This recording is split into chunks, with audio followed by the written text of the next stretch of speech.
Hi everybody, welcome again to BitNote. We'll be talking about video games, video game music, and just having a fun time in the world of interactive entertainment. Or, I can't believe I used that phrase. Enjoy!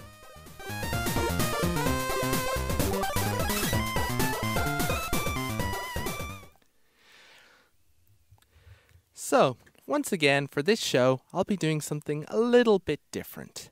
Instead of just diving right into music, I'm going to tell you all a story. Yes, that is right. It is time for BitNote's very first BitNote Storytime. Once upon a time, there was a man named Stefan Erikson, who came from the far-off land of Sweden.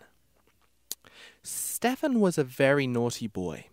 When he was very, very little, he would steal things, and he would deal cocaine. And when he was 19 years old, he was arrested for trying to rob a bank van. Well, after he left prison, he thought, I must change. I can't just keep on doing crime by myself. I must involve other people with me so that they can help me, and that way we can't get caught. And so, Stefan made friends with other people, such as Johan Enander and Peter Uff, and they engaged in a wide variety of criminal practices that would make them money. For instance, sometimes someone would owe money, and they would have to be called in order to get that money back. And if they had to shove a barrel of a gun down someone's throat in order to threaten them, they would do that. They soon had a great reputation and became known as the Uppsala Mafia. And so they continued on their criminal ways for years, staying one step ahead of the police and intimidating any potential witnesses with threats of violence at every opportunity to make sure that they won't get caught. But as time went by, the police became more and more caught onto them. They tried to make lots and lots of money, but the police managed to catch their counterfeiting operation. And then when they tried to withdraw money from countless bank accounts that weren't theirs, they were caught and sent to prison. So Stefan Erikson was alone once again in prison and dealing with the consequences of his actions. When he left prison at the dawn of the new millennium, he realized he needed to change his ways and come across some form of theft and criminal activity that wouldn't be so easy to trace. And so he decided to start a company. He, of course, involved some friends and people he knew, such as Carl Freer, who himself had got his start in criminal enterprises by forging checks. But much like Stefan Erikson himself, Carl had realized that if he wanted to make money, he would have to change his ways and think a lot bigger. He realized that while taking money from banks would make him money, it would be far, far easier to take huge amounts of money from rich people. So he started a business and started pitching it to investors. The idea was fairly simple. What parent wouldn't pay huge amounts of money to know where their child is at every single time? Parents were very much worried and would pay huge amounts of money for this. So therefore, he invested in a company called Eagle Eye Scandinavia, which would basically have GPS devices, global positioning systems, that would be bought by parents to make sure that the parents always had the exact location of all their children. Of course, there was a problem with this. Not so much the gigantic civil rights abuse, because of course children aren't considered to have rights, but the more specific point about how exactly could we become publicly traded. You see, when you have a company, you can sell shares in it. If someone buys a share of your company, then they are entitled to a share of the profits, or they can sell that share on to other people. And Carl Freer wanted many, many, many rich people to buy many, many, many shares in the company so that huge amounts of money would go into his account and he would probably use it in a way that he felt was most appropriate. But how does one company become able to sell shares?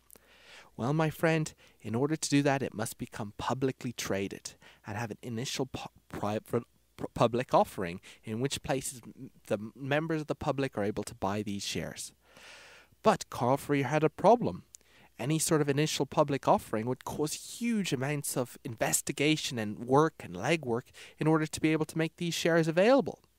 So what did he do? He thought very, very smart. he found discovered an American company called Floor Decor, who was actually a publicly traded company, and then he convinced them to completely buy over his own company. So now, Carl Freer had a company that was publicly traded, except for with the small problem that it was called Floor Decor and dealt with floors, rather than one that dealt with GPS-enabled child tracking systems. So that was easily remedied by convincing the original owners to change their business type, and also to change their name from Floor Decor to Tiger Telematics.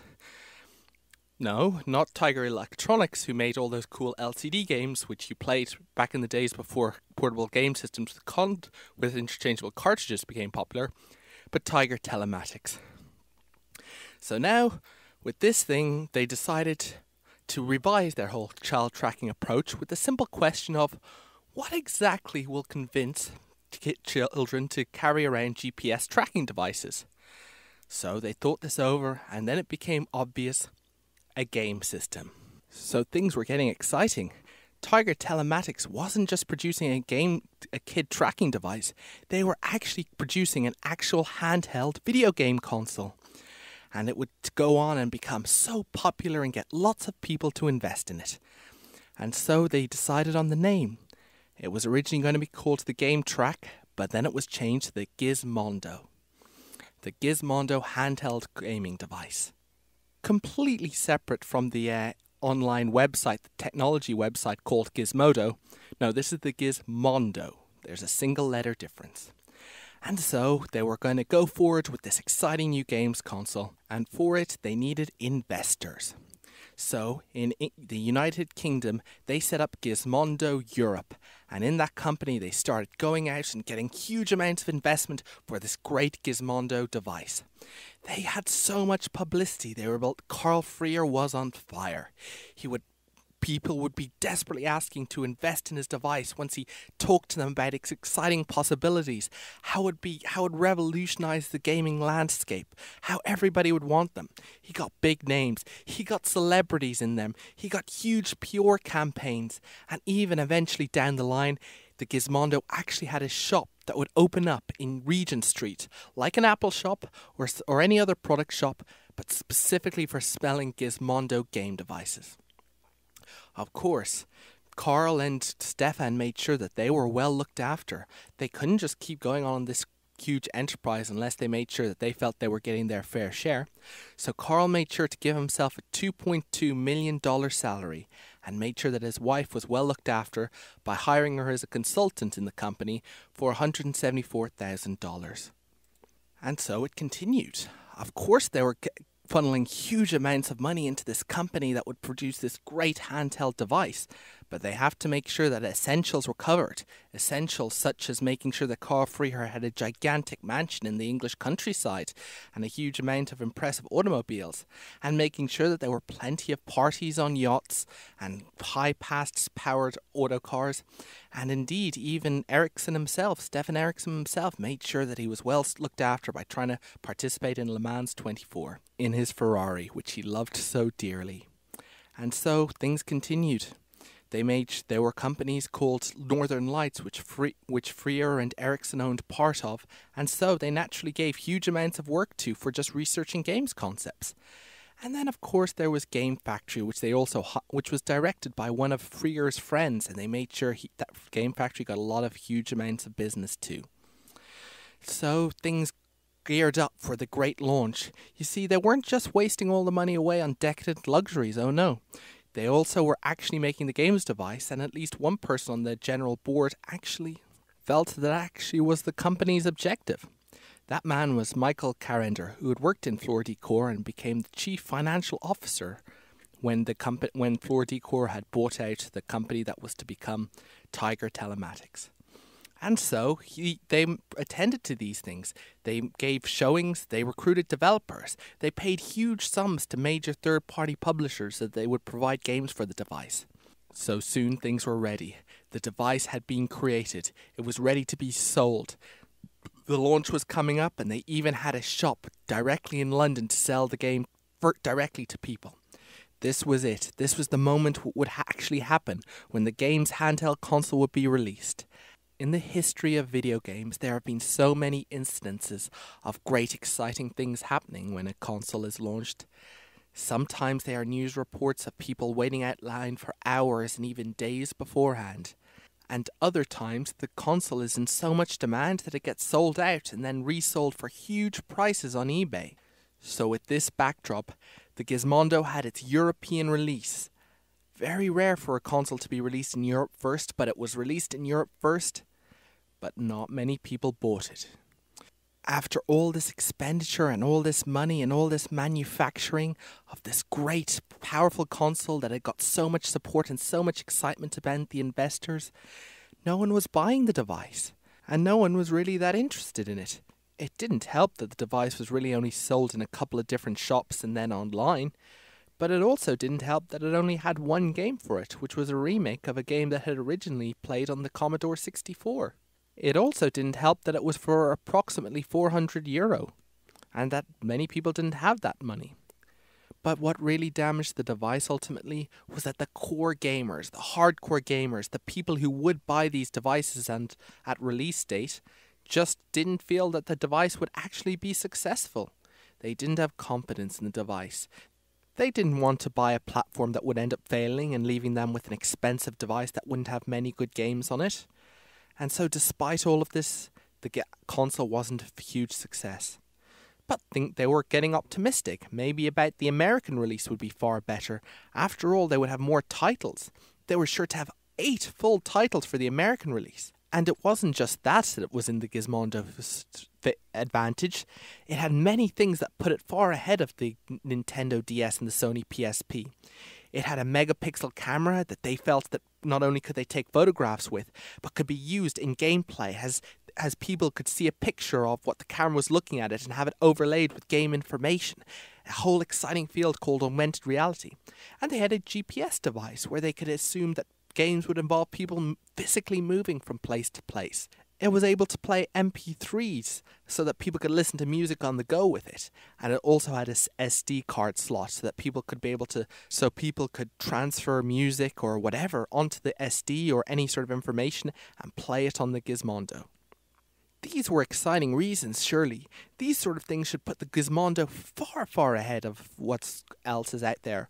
Or at least that's what Carl Freer had said to all the investors when he'd been talking to them, and quite neglected to tell all the people who was investing in him that general gamers just felt that all these devices, while neat, were extremely gimmicky, and at still over €400 was slightly too expensive to be worth plunging for. In preparation for the American release, Carl Freer and Stefan Erikson both went to America. They set themselves up in California and were getting ready to make sure that the launch went well. Of course, it was actually very convenient that they were going to America because there was some external pressure coming to them in the United Kingdom. For instance, Ogilvy was trying to sue them for not paying for their marketing. MTV was trying to sue them because they didn't provide sponsorship for one of the MTV events. And of course, let's not forget the Jordan Grand Prix, who are also trying to sue them at the same time. So perhaps they decided that it was the move to California was probably the best move for all involved at the time. Unfortunately, the United States launch was not successful. And things were bad for a bit. But Michael back in the UK kept saying was sure that things would improve. After all, there were plenty more games coming out, some of them which would take advantage of the exciting new Gizmondo features. After all, who couldn't be excited by a great game called Colour that involved a lot of gangs running around in a handheld console game that would involve actually moving about and using your GPS? But Michael Carrender was then surprised to suddenly find that both Carl Freer and Stefan Erikson were resigning. Yes, they resigned, and he was shocked. It turned out that there seemed to be a minor problem back in Sweden with a tabloid newspaper report that seemed to make the connection between Stephen, as he was now, has involved in this gigantic, hugely publicly traded company, and the Stefan that was involved with this Upalasa Mafia group. It was unfortunately somewhat in bad reputation for him to be for his criminal past to catch up with him this way. And so Michael found himself at the head of the company without any support in trying to keep things going. So he kept at it. He must keep things going. He must hold things together. And then a month later, the company went bankrupt. Bankrupt with pretty much over $300 million of funds lost in it. And where those funds went is something that even with the subsequent investigations couldn't figure out. Meanwhile, back in America, Carl Freer and Stefan Erikson were trying to just make do. They realized that there were setbacks in life and took a philosophical attitude that sometimes when things don't work out, you just keep at it. It didn't hurt the fact that they both had mansions in California and Carl still had a very nice yacht. And it also didn't help that they were engaged in their next system, this time involving a company called Zero Mobile, which would compete in America's great mobile phone network.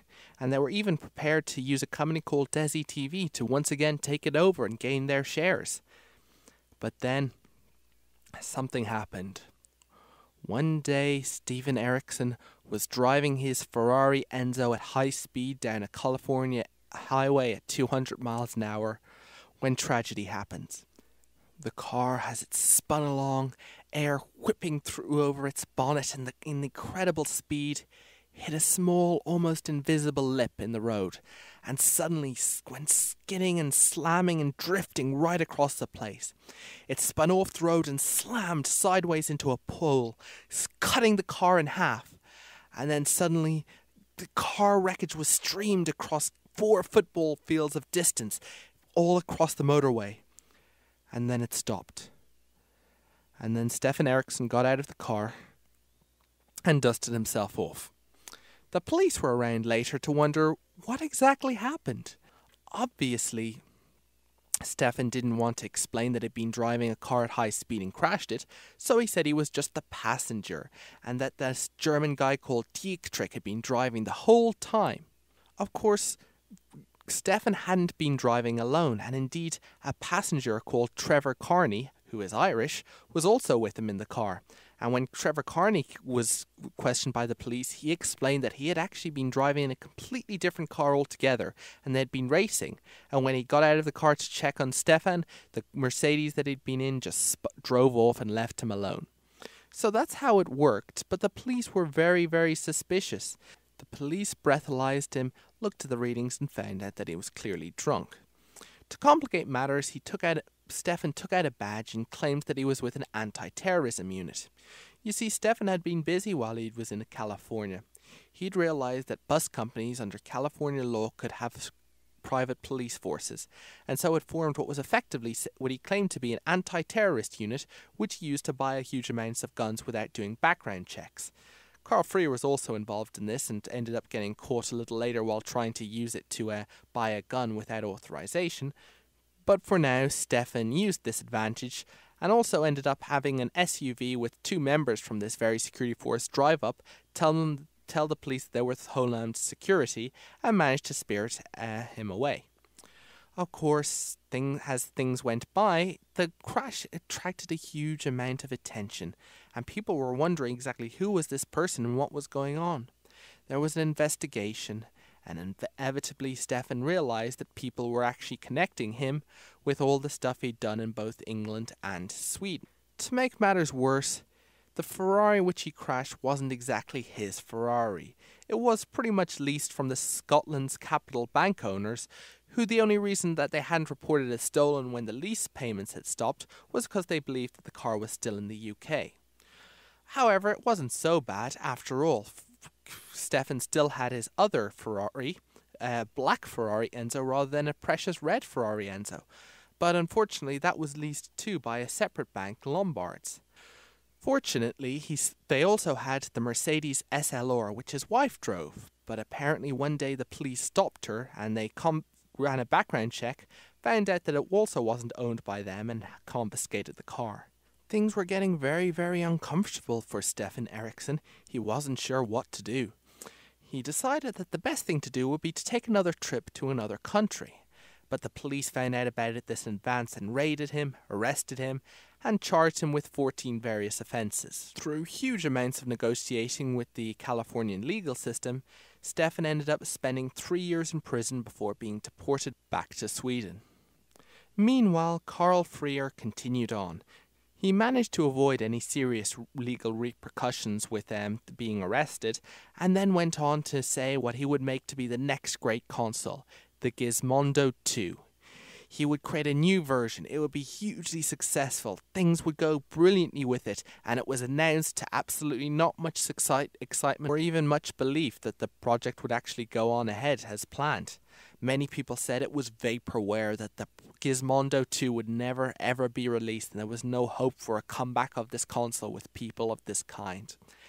And they were right. However, Carl Freer soldiered on, and currently to this day remains in California, where he even has a technology blog which you can read online if you want to. As for Stefan Erikson, well, he went back to Sweden and has since been arrested multiple times for various criminal activities.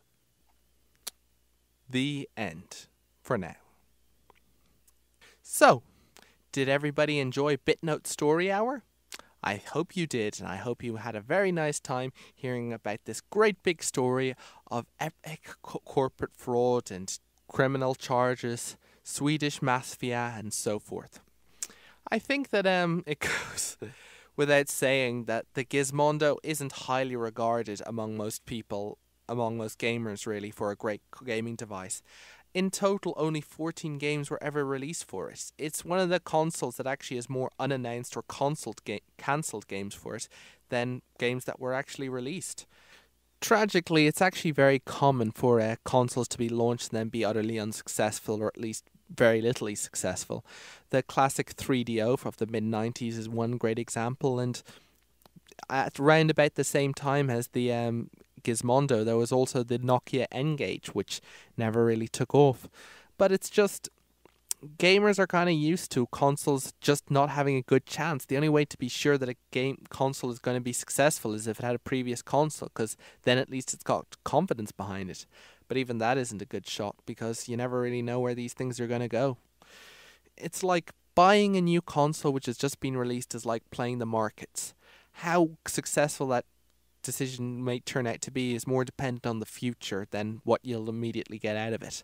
A lot of people, especially game enthusiasts, buy a console on potential, and so they get pretty damn good at figuring out how much potential a console has. And if you launch a new console, you've got a chicken and egg situation. You need to be able to prove to gamers that there's enough worthy stuff on your console that makes it worth buying. But at the same time, a lot of game studios won't actually develop for your console unless they actually have a decent idea that a lot of people have already bought the console. So, tricky situation.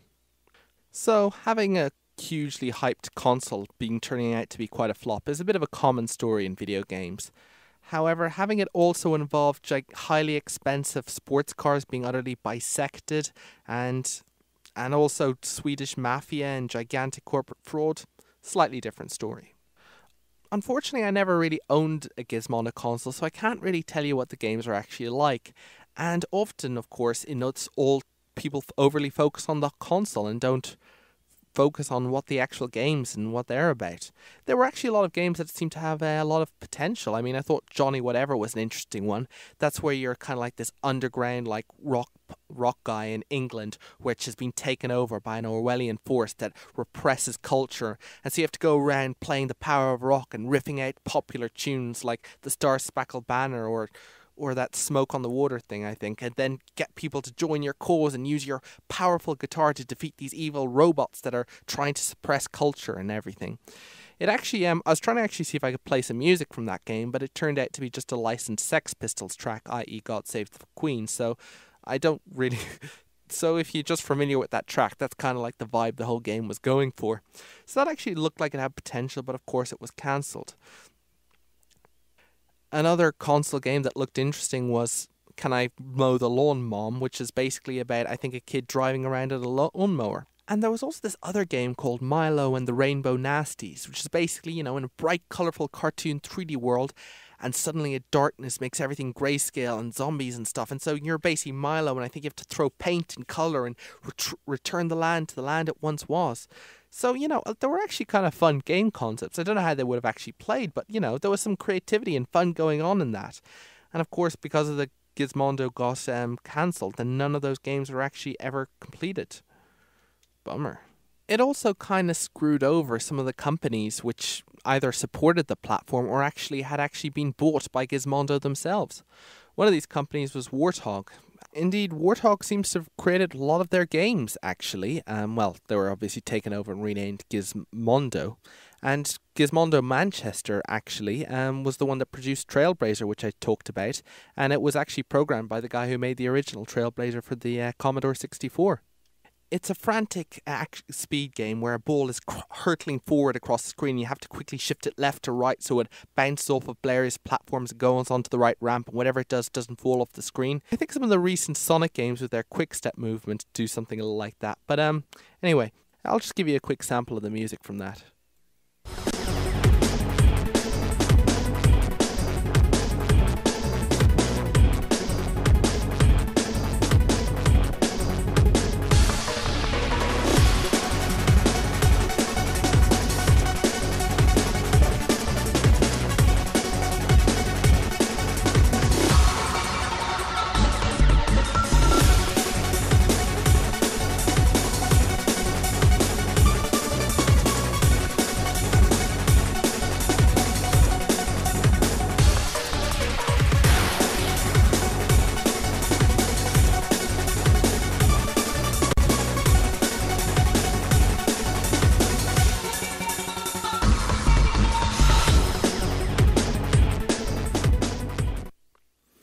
And that game was developed by Sean Southern as part of Gizmondo Manchester, which of course was originally Warthog for that area.